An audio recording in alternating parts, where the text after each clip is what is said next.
ప్రతి అక్షరం ప్రజల పక్షం. HR9 న్యూస్ టీవీకి స్వాగతం, సుస్వాగతం. హిందూపూర్ ముస్లిం సోదరిమణులకు అస్సలాము అలైకుం. వైఎస్ఆర్ కాంగ్రెస్ పార్టీ 5 సంవత్సరాలు ప్రభుత్వంలో ఉండి బీజేపీతో అనుబంధం పెట్టుకొని పొత్తు అనే పదం వాడకుండా బంగ్లాదేశ్, పాకిస్తాన్ నుంచి వచ్చిన ముస్లింల కోసం అన్యాయం చేయడం కోసం వచ్చిన చట్టం CAAని కూడా వాళ్ళు పార్లమెంటులో ఆమోదించారు. మిగతా చట్టాలు triple talaq, article 370, Uttarakhand uniform civil code ఇలాంటి అనేక బిల్లులు పాస్ కావడం కోసం పార్లమెంటులో వైఎస్ఆర్ కాంగ్రెస్ పార్టీ బీజేపీకి మద్దతు ఇచ్చింది. ఇప్పుడు వీళ్ళు మాట్లాడుతున్నారు తెలుగుదేశం జనసేన కూటమి ఎన్డీఏలో చేరింది అనేది. 4% రిజర్వేషన్ ఇచ్చి కూడా ఇది మాట్లాడుతున్నారు. 3-4 రోజులుగా మనం చూస్తున్నాం.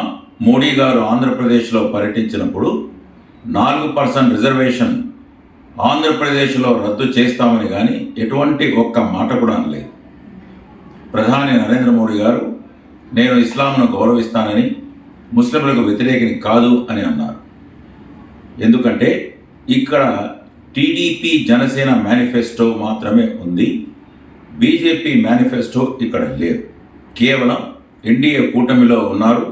కూటమి ధర్మం అనుసరించి బీజేపీ ప్రభుత్వం కేంద్రంలో రాబోతా ఉంది. కాబట్టి ఏ విధంగానైతే వైఎస్ఆర్ కాంగ్రెస్ పార్టీ వాళ్ళు 25 మంది ఎంపీలు వస్తే మేము బీజేపీకి మద్దతు ఇస్తాం రాష్ట్రం కోసం అని ఏ విధంగా చెప్తున్నారో, రాష్ట్ర ప్రయోజనాల కోసం 14 లక్షల కోట్ల అప్పు పెట్టిపోతున్న జగన్మోహన్ రెడ్డి ఇప్పుడు ఎట్లాగో ఆ ప్రభుత్వం పోతా ఉంది.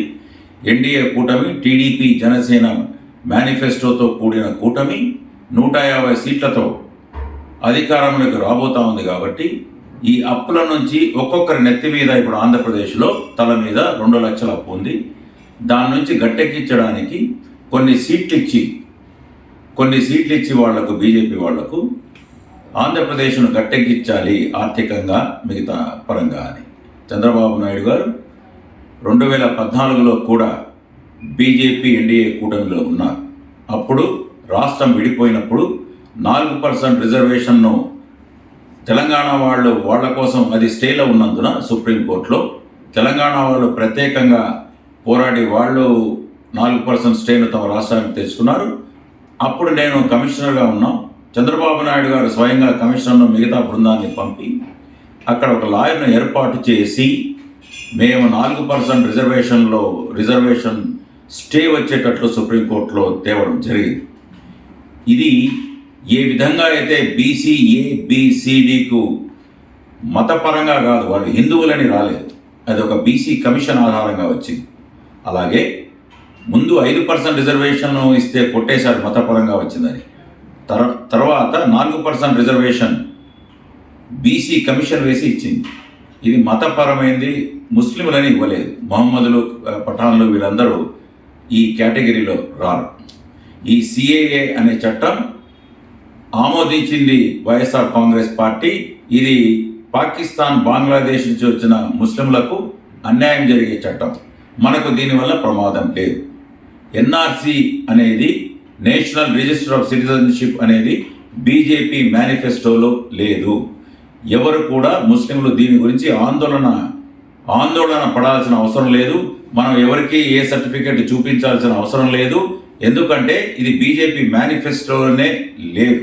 ఇప్పుడు వైఎస్ఆర్ కాంగ్రెస్ పార్టీ వాళ్ళు తామే ఏదో సెక్యులర్ పార్టీ లాగా, లౌకికవాద పార్టీ లాగా 5 ఏళ్ళు వాళ్ళ కేసుల కోసం జగన్మోహన్ రెడ్డి గారు ఎక్కడ బెయిల్ రద్దవుతుందనే అంశం మీదనో, లేకపోతే వాళ్ళ తమ్ముడు అవినాష్ రెడ్డిని కాపాడాలనో మరి ప్రజలు అనుకుంటున్నారు. ఈ బీజేపీకి అన్ని చట్టాలకు మద్దతు ఇచ్చి ఇప్పుడు ఓడిపోతున్న తరుణంలో మాట్లాడుతున్నారు. మన చంద్రబాబు నాయుడు గారు 2014లో ఎన్డీఏ కూటమిలో ఉన్నారు. అంతకుముందు కూడా అబ్దుల్ కలాం గారిని రాష్ట్రపతిని చేశారు ఎన్డీఏ కన్వీనర్గా ఉండి. కాబట్టి ఇప్పుడు కూడా టీడీపీ జనసేన మేనిఫెస్టో మాత్రమే ఉంది, బీజేపీది లేదు. పొత్తు ధర్మాన్ని గౌరవించి మేము అన్ని విధాలుగా ఏపీని ఆదుకుంటామని మోడీ చెప్పారు. ఇక్కడికి వచ్చినప్పుడు 4% ప్రసక్తే మోడీ తేలేదు. కాబట్టి రాష్ట్రం కోసం ఏ విధంగా వాళ్ళు ఇప్పుడు అంటున్నారో వైఎస్ఆర్ కాంగ్రెస్ పార్టీ వాళ్ళు మొత్తము 5 ఏళ్ళు 10 ఏళ్ళు తమ స్వలాభం కోసము వాళ్ళు బీజేపీకి మద్దతు ఇచ్చి ఇప్పుడు మాట్లాడడం నవ్వులాటగా హాస్యాస్పదంగా ఉంది. మీరు వాళ్ళ మాటలు నమ్మకండి. అది ఓడిపోతున్న పార్టీ 150 సీట్లతో ఎన్డీఏ కూటమి టీడీపీ జనసేన మేనిఫెస్టోతో రాబోతా ఉంది. చంద్రబాబు నాయుడు గారు 4% రిజర్వేషన్కు కట్టుబడి ఉన్నామని చెప్పారు. మసీదులు నిర్మాణము చంద్రబాబు నాయుడు గారు చేస్తారు, కూలగొట్టేది వైఎస్ఆర్ కాంగ్రెస్ పార్టీ. దుల్హన్ పథకం మీద మీరు చూశారు ఏ విధంగా మాట తప్పాడు, విదేశీ విద్య మీద మాట తప్పాడు.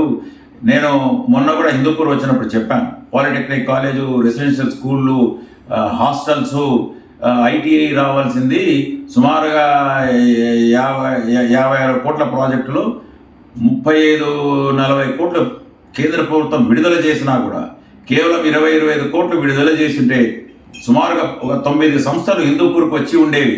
వీళ్ళు అన్యాయం చేశారు విద్యాపరంగా అని చెప్తూ ఇదే తెలంగాణలో మైనారిటీల కోసం 100 రెసిడెన్షియల్ స్కూల్ తెచ్చారు, మన దగ్గర ఏమీ చేయలేదు. వక్ఫాస్తులు పరిరక్షించడానికి ఎటువంటి కృషి చేయలేదు. డిప్యూటీ సీఎం లాంటి వాళ్ళే ఏదో 10వ తరగతి నిబంధన దుల్హన్ ఇవ్వని పరిస్థితి.